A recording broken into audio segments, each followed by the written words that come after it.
अगर मैं कहूं कि एक शादी की रात एक लड़की के सपनों को तबाह कर सकती है, लेकिन एक क्रांति भी शुरू कर सकती है।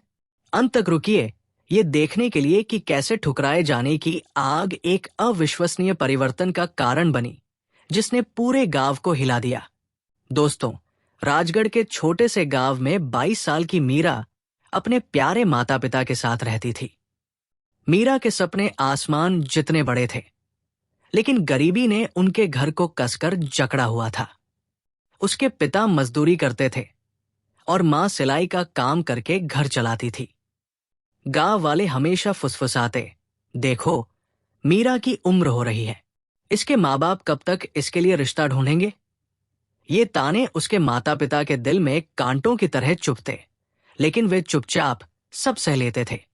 एक शाम मीरा के पिता चमकती आंखों के साथ घर आए।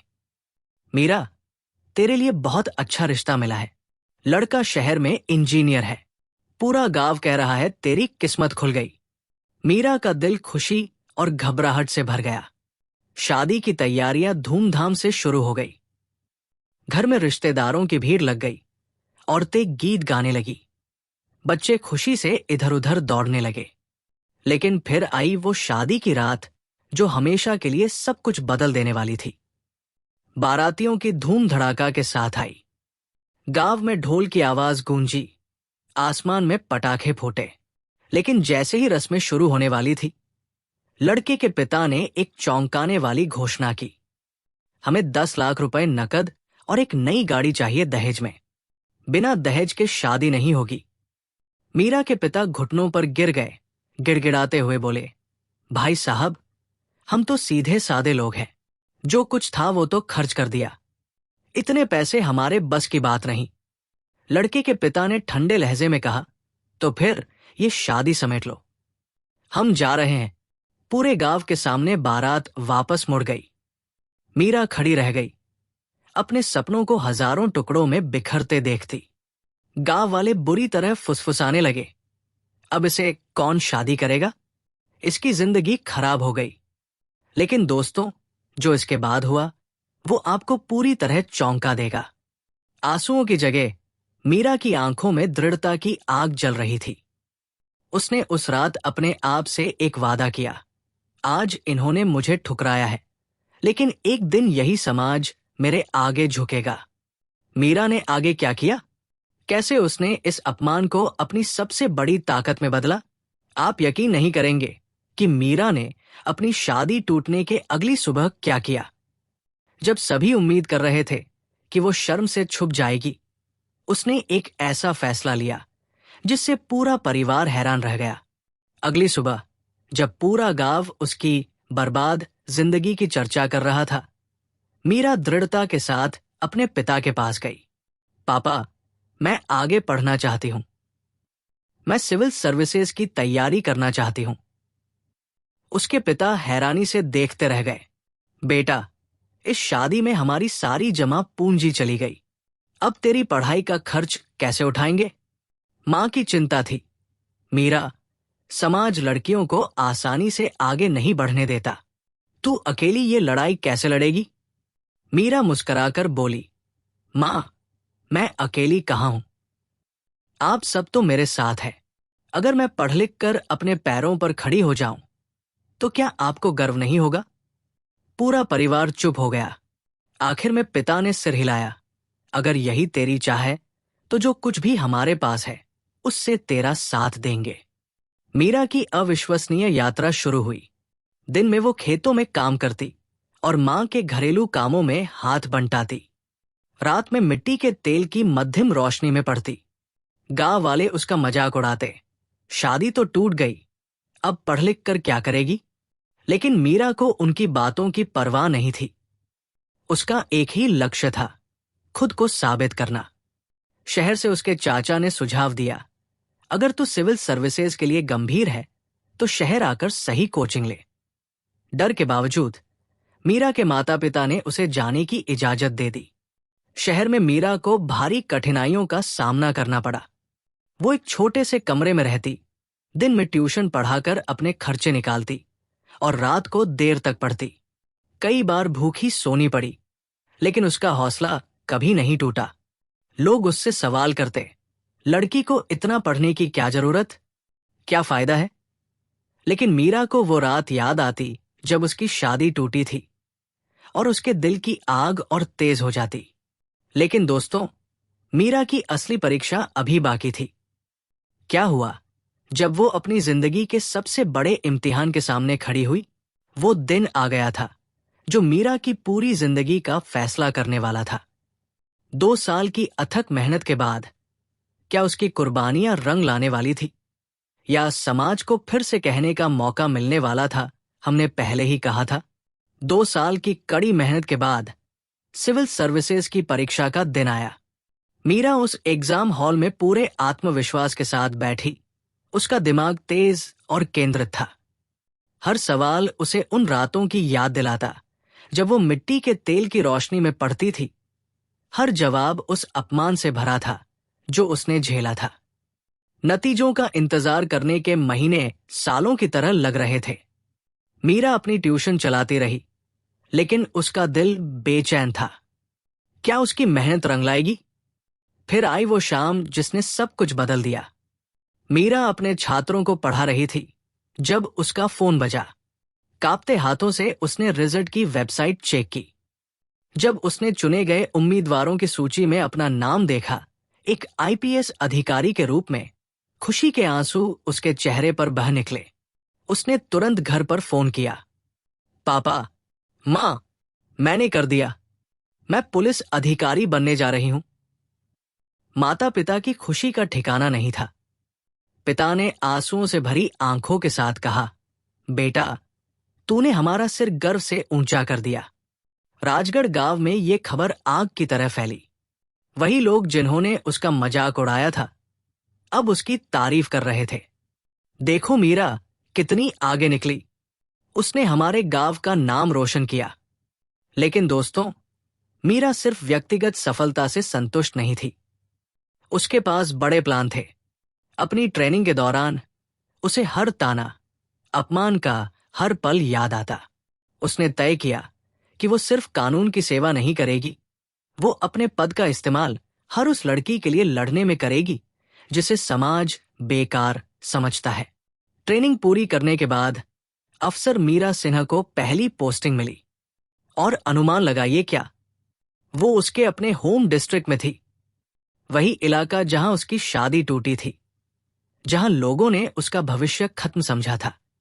जब ऑफिसर मीरा सिन्हा यूनिफॉर्म में अपने गांव वापस लौटी, तो किसी ने उस नाटकीय टकराव का अनुमान नहीं लगाया था जो होने वाला था।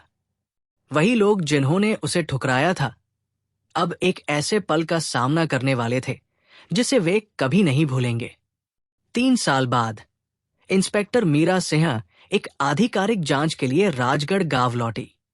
जब वो अपनी साफ सुथरी वर्दी में पुलिस जीप से उतरी, तो पूरा गांव हैरानी से देखने के लिए इकट्ठा हुआ। गांव के मुखिया और बुजुर्ग उसका स्वागत करने आगे आए। बच्चे उत्साह से ताली बजाने लगे और औरतें आश्चर्य से फुसफुसाई, क्या ये वाकई हमारी मीरा है? लेकिन मीरा की आंखें खास चेहरों को ढूंढ रही थी, उस परिवार को जिसने उस रात उसे अपमानित किया था। और वे वहां थे, भीड़ के पीछे खड़े, दूल्हा राजेश और उसके पिता जिन्होंने दहेज मांगा था। राजेश का चेहरा शर्म से लाल था। उसके पिता की आंखें नीचे झुकी थी।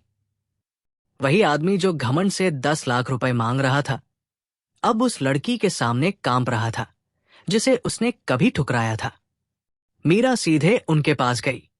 पूरे गांव ने सांस रोक ली। राजेश के पिता हकलाते हुए बोले, बेटा, हमसे बहुत बड़ी गलती हुई है, कृपया हमें माफ कर दो। मीरा ने शांति से उन्हें देखा और कहा, 3 साल पहले जब मेरी शादी टूटी थी, तो मुझे लगा था कि मेरी जिंदगी खत्म हो गई। लेकिन आज मुझे एहसास होता है कि वो ठुकराना मेरी जिंदगी में घटित सबसे अच्छी बात थी। मैं कोई द्वेष नहीं रखती, लेकिन चाहती हूं कि हर लड़की अपनी कीमत समझे। उसकी बातों ने गांव में गहरी चुप्पी छा दी। वो वापस अपनी जीप में बैठकर चली गई, राजेश और उसके परिवार को गहरे पछतावे में छोड़कर। लेकिन दोस्तों, ये तो सिर्फ मीरा के असली मिशन की शुरुआत थी। कुछ दिन बाद मीरा को पता चला कि राजेश की छोटी बहन प्रिया की शादी तय हुई है, लेकिन लड़के वाले भारी दहेज मांग रहे हैं। वही परिवार जिसने कभी दहेज मांगा था, अब खुद उसी जाल में फंसा था। राजेश की मां रोते हुए मीरा के पास आई। बेटा, कृपया हमें बचाओ। दहेज नहीं दिया तो प्रिया की शादी टूट जाएगी। मीरा ने दृढ़ फैसला लिया।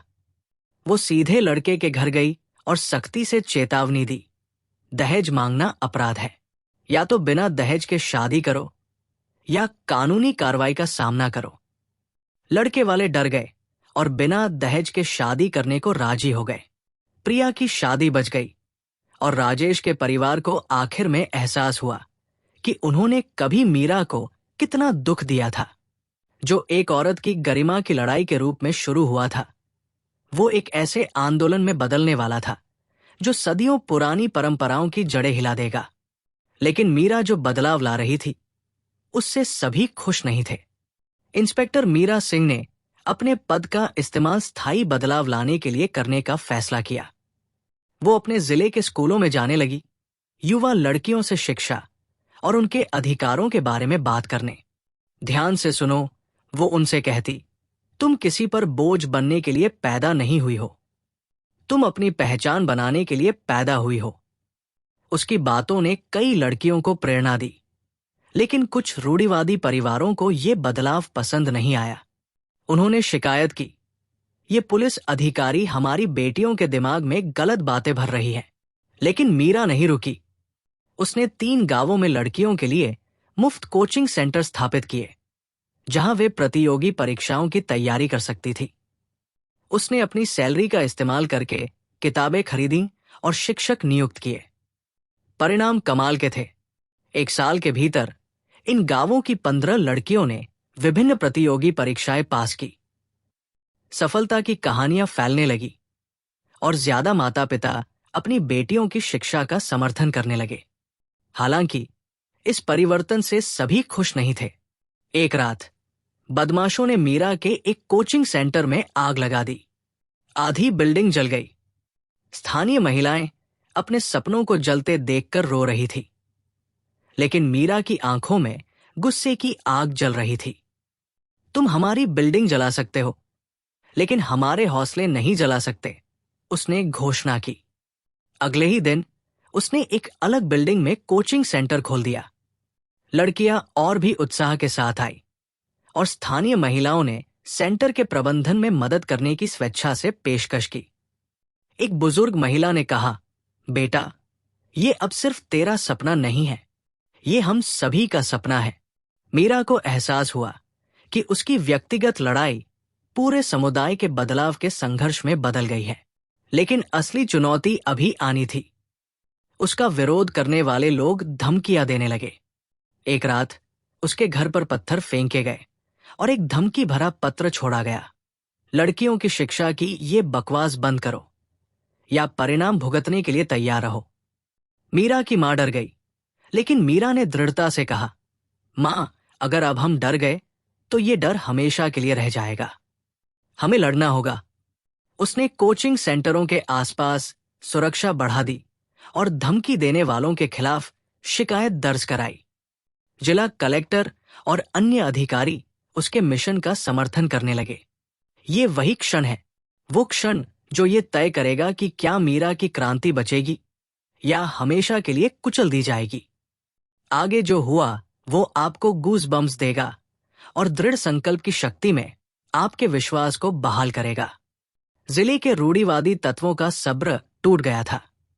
उन्होंने मीरा को बदनाम करने और उनके सभी कोचिंग सेंटरों को स्थायी रूप से बंद करने के लिए एक बड़ी साजिश रची। एक सुबह मीरा को एक फोन आया जिसने उसे अंदर तक हिला दिया। उसके खिलाफ झूठी शिकायतें दर्ज की गई थी, जिसमें दावा किया गया था कि वो अपनी स्थिति और सरकारी संसाधनों का दुरुपयोग कर रही है। उसके खिलाफ एक जांच का आदेश दिया गया। ये खबर तेजी से फैल गई। वही लोग जिन्होंने कभी उसकी तारीफ की थी, अब फुसफुसा रहे थे, देखा, हमने तुमसे कहा था कि ऐसा होगा। लड़कियों को अपनी सीमाओं में रहना चाहिए। मीरा के समर्थक चिंतित थे। मैम, शायद हमें कुछ समय के लिए छिप जाना चाहिए, उन्होंने सुझाव दिया। लेकिन मीरा की एक अलग योजना थी।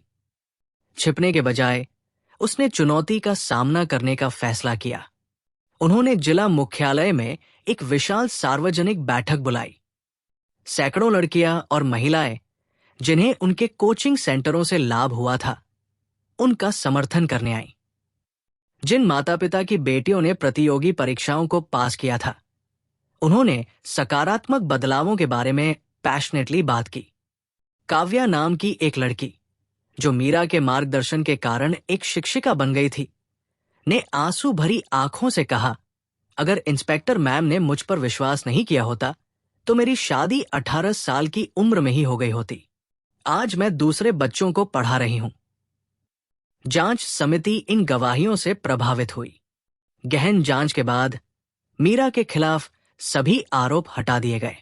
इसके बजाय सरकार ने आधिकारिक तौर पर उनकी पहल का समर्थन करने और कोचिंग सेंटरों के विस्तार के लिए धन आवंटित करने का फैसला किया। साजिश पूरी तरह से विफल हो गई थी, लेकिन सबसे भावुक क्षण अभी बाकी था। नए विस्तारित कोचिंग सेंटर के उद्घाटन के दिन मीरा के माता पिता मुख्य अतिथि थे। उसके पिता ने गर्व के आंसुओं के साथ कहा, जब उसकी शादी टूट गई थी तो मैंने सोचा था कि ये उसकी खुशी का अंत है, लेकिन आज मैं देखता हूं कि ये वास्तव में उसकी असली यात्रा की शुरुआत थी। आज इंस्पेक्टर मीरा सिन्हा के कोचिंग सेंटर 25 गांवों में चल रहे हैं। 500 से अधिक लड़कियों ने विभिन्न प्रतियोगी परीक्षाओं को पास किया है और हजारों अन्य नई उम्मीद के साथ पढ़ाई कर रही है। राजेश, वही दूल्हा जिसने कभी उसे ठुकराया था, अपने पूरे परिवार के साथ उद्घाटन में आया था। उसने कहा, मीरा, हमें जो हमने किया उसके लिए शर्म आती है, लेकिन मैं आभारी हूं कि हमारी अस्वीकृति ने दुनिया को ऐसी प्रेरणा दी। मीरा मुस्कुराई और जवाब दिया, मैंने सीखा है कि कभी कभी अस्वीकृति सिर्फ बेहतर की ओर एक नया रास्ता है। दोस्तों, मीरा की अविश्वसनीय यात्रा के बारे में आपका क्या विचार है? एक ठुकराई गई दुल्हन से लेकर एक क्रांतिकारी अधिकारी तक, जिसने हजारों लोगों के जीवन बदल दिए। उसकी कहानी साबित करती है कि रात कितनी भी अंधेरी क्यों न हो, जो लोग लड़ते रहते हैं उनके लिए सुबह हमेशा आती है। अगर इस कहानी ने आपको प्रेरित किया तो कृपया लाइक बटन दबाएं। इस कहानी को हर उस लड़की के साथ साझा करें जिसे इसे सुनने की जरूरत है। नीचे टिप्पणी करें कि आपको सबसे ज्यादा किस हिस्से ने प्रभावित किया। ऐसी ही और प्रेरणादायक कहानियों के लिए सब्सक्राइब करें और घंटी बजाएं। याद रखें, आप अपनी परिस्थितियों से ज्यादा मजबूत हैं और आपके सपने समाज की सीमाओं से बड़े हैं। अगली कहानी में मिलते हैं दोस्तों। विश्वास करते रहें, हासिल करते रहें